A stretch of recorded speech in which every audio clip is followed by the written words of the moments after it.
Hello everyone, इस video में हम जेनेटिक्स की टर्मिनोलॉजी पार्ट 2 पढ़ेंगे। जो भी टर्म्स बच गए थे पार्ट 1 में वो हम अभी डिस्कस कर लेते हैं। डोमिनेंट कैरेक्टर, डोमिनेंट कैरेक्टर क्या होता है? Those character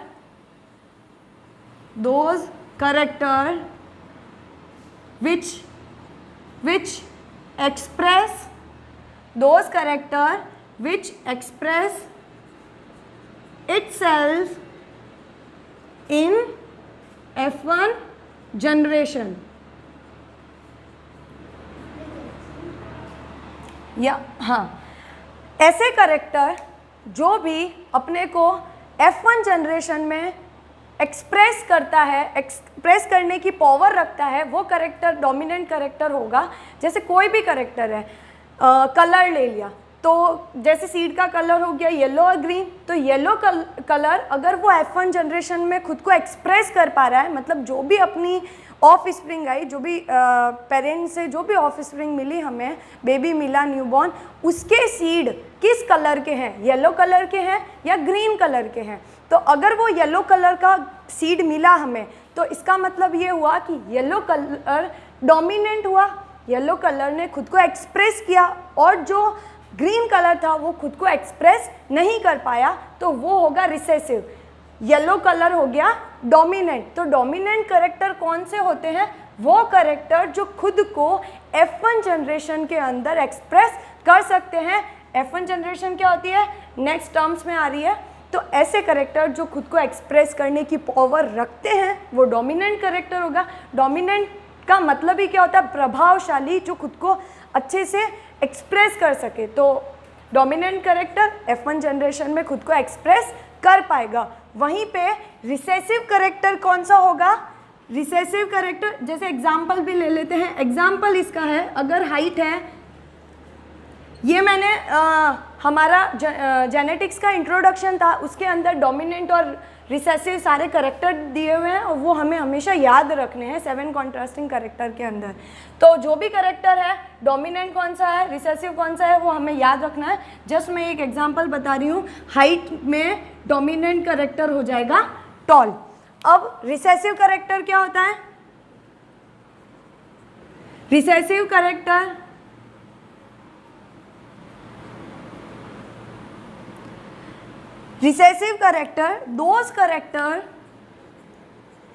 those character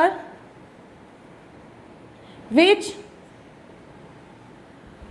do not express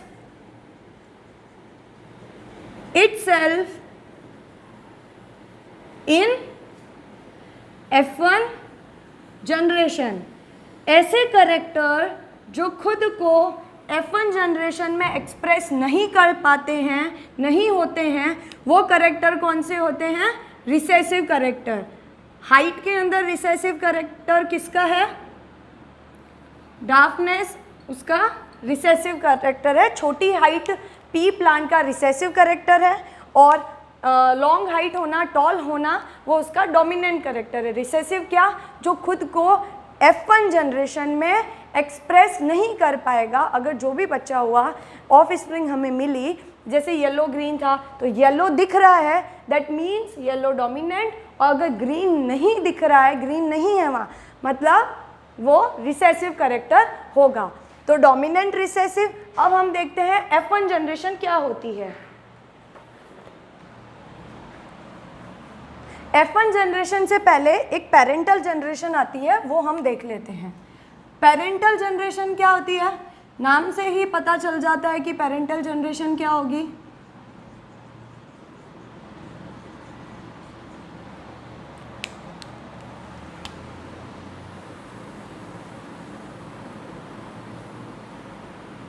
The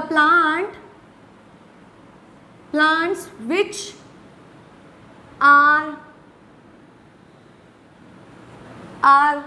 crossed to obtain the plant which are crossed to obtain offspring is known as parental generation. Parental generation मतलब parents की generation, जो भी male female parents होंगे वो उनके बीच में cross होगा और उनसे ऑफ स्प्रिंग मिलेगी, तो पेरेंट्स की जनरेशन को बोलेंगे पेरेंटल जनरेशन, और उनसे जो नेक्स्ट जनरेशन जो ऑफ स्प्रिंग बन रही है उसकी जनरेशन आएगी F1 जनरेशन। F1 जनरेशन कौन सी होगी? F1 जनरेशन जिसको बोला जाता है first filial generation.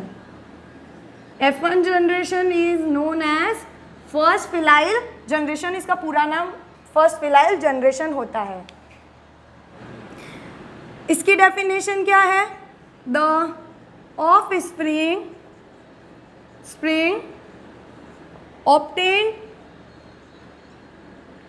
obtained from parental generation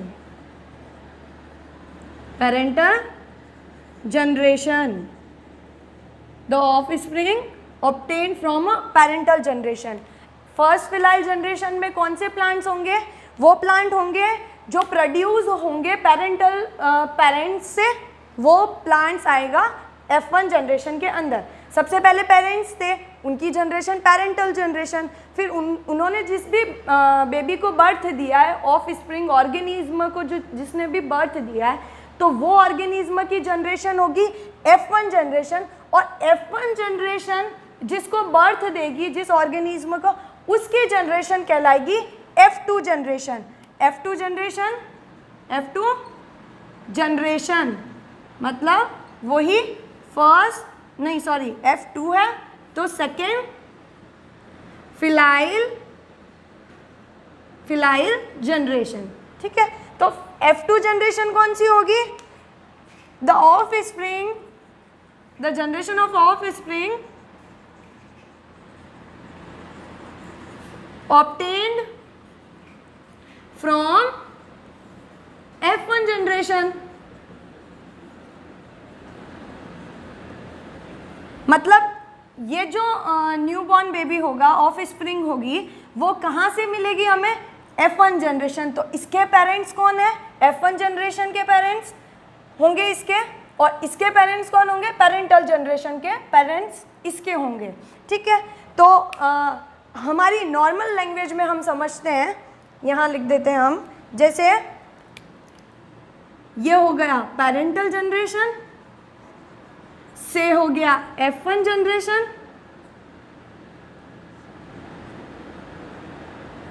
आगे आ गई F2 जनरेशन।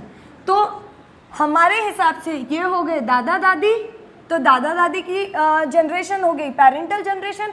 उससे नेक्स्ट जो जनरेशन मिलेगी F1 जनरेशन, वो हम एज हमारे मॉम डैड को एज्यूम कर लेते हैं। तो ये हो गए पेरेंट्स अपने, ये हो गए ग्रैंड पेरेंट्स, ये पेरेंट्स, और ये खुद हमारी जनरेशन। तो ये है फ्लो इसका, ये हो गया पेरेंटल जनरेशन, F1 जनरेशन और F2 जनरेशन। नेक्स्ट देखते हैं मोनोहाइब्रिड क्या होता है। अब देखते हैं मोनोहाइब्रिड क्रॉस। मोनोहाइब्रिड क्रॉस क्या होगा? Monohybrid cross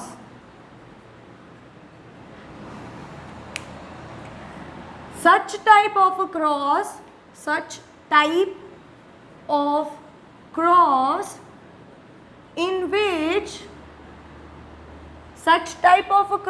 in which only one character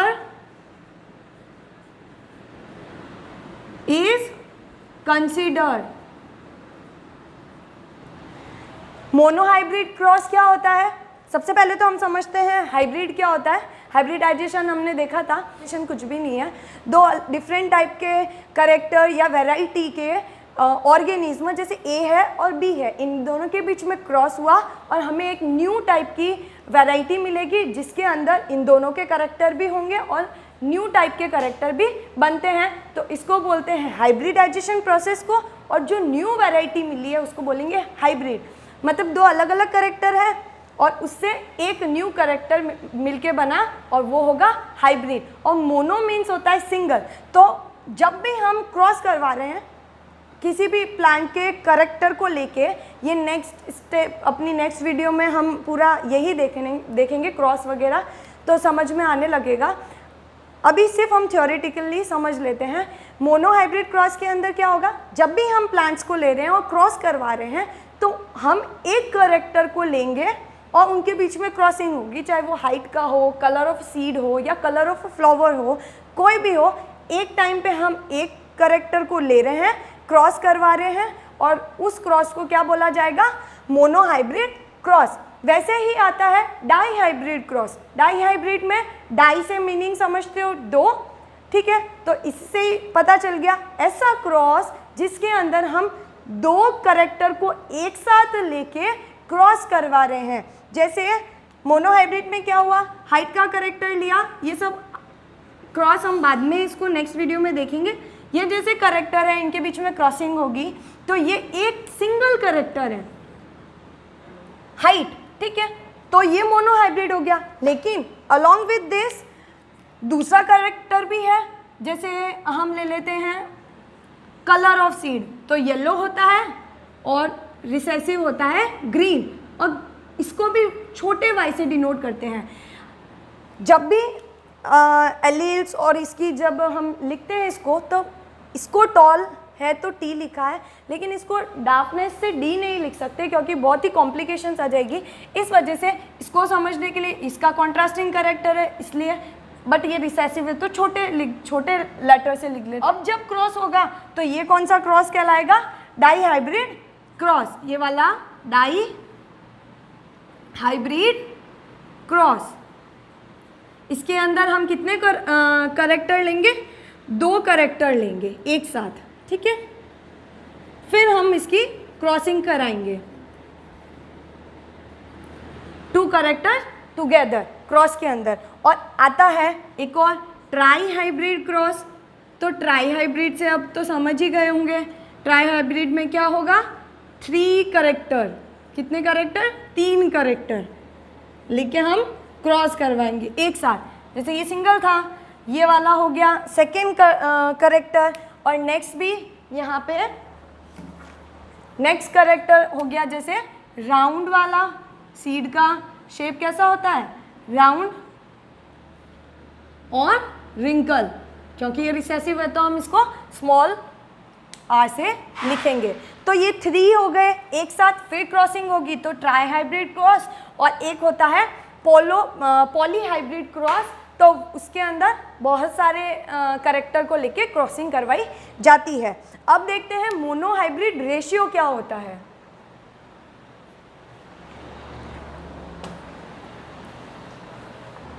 अब हम मोनो हाइब्रिड रेशियो देख लेते हैं, बहुत रिलेट करता है क्रॉस से। जब भी क्रॉस होता है, क्रॉस होने के बाद जो भी हमें ऑफ स्प्रिंग मिलती है वो किस रेशियो में मिली, वो होगा mono hybrid ratio. The ratio of offspring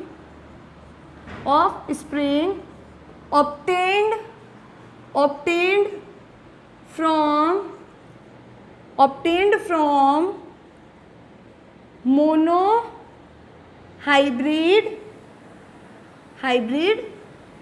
cross.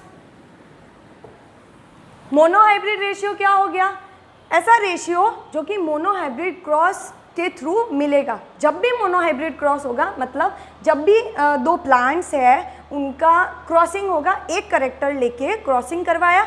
अब जितनी भी ऑफ स्प्रिंग मिली, 4 ऑफ स्प्रिंग मिलेगी जनरली, तो वो 4 ऑफ स्प्रिंग में कौन, जैसे हाइट का कैरेक्टर ले लिया प्लांट के अंदर, प्लांट मेल की टॉल हाइट है और प्लांट फीमेल की शॉर्ट हाइट है, डाफनेस, ठीक है, डाफ। तो ऑफ स्प्रिंग है। अब ऑफ स्प्रिंग के अंदर टॉल कितने प्लांट हुए और शॉर्ट हाइट के कितने प्लांट हुए, मान लो 2 तो हो गए टॉल और 2 हो गए शॉर्ट, तो इसका रेशियो बनेगा 1:1, ठीक है। तो ये रेशियो किसका है, ऑफ स्प्रिंग का, और जो कि कहाँ से मिलेगा, मोनोहाइब्रिड क्रॉस से। तो ये हो गया मोनोहाइब्रिड रेशियो। ऐसा क्या, ऐसा डाईहाइब्रिड रेशियो होता है, जब डाईहाइब्रिड क्रॉस होता है और उसमें जो भी ऑफ स्प्रिंग हमें मिलेगी वो किस करेक्टर की है, उसमें टॉल और राउंड कितने हैं, शॉर्ट और रिंकल कितने हैं, या टॉल और रिंकल कितने हुए, शॉर्ट और राउंड कितने हुए, वो एक एक हम monohybrid cross, dihybrid cross next videos में करेंगे, तब क्लियर हो जाएगा बिल्कुल। बट अभी थ्योरी है तो इतना समझ में आ रहा है ना कि डाईहाइब्रिड, जब डाईहाइब्रिड क्रॉस से जो भी ऑफ स्प्रिंग बनेगी इनके बीच में करेक्टर क्या मिले उनके, उसका जो रेशियो होगा वो डाईहाइब्रिड रेशियो। और ट्राईहाइब्रिड वैसे ही 3 करेक्टर का क्रॉस हुआ, फिर उससे जो ऑफ स्प्रिंग मिली उनका जो रेशियो मिलेगा वो ट्राईहाइब्रिड रेशियो। ठीक है, अब 3 क्रॉस और होते हैं, बैक क्रॉस, टेस्ट क्रॉस और रेसिप्रोकल क्रॉस, वो हम नेक्स्ट वीडियोज़ में देखेंगे। Terminology part 2 finished. अब कल से हम मोनोहाइब्रिड क्रॉस का वीडियो देखेंगे।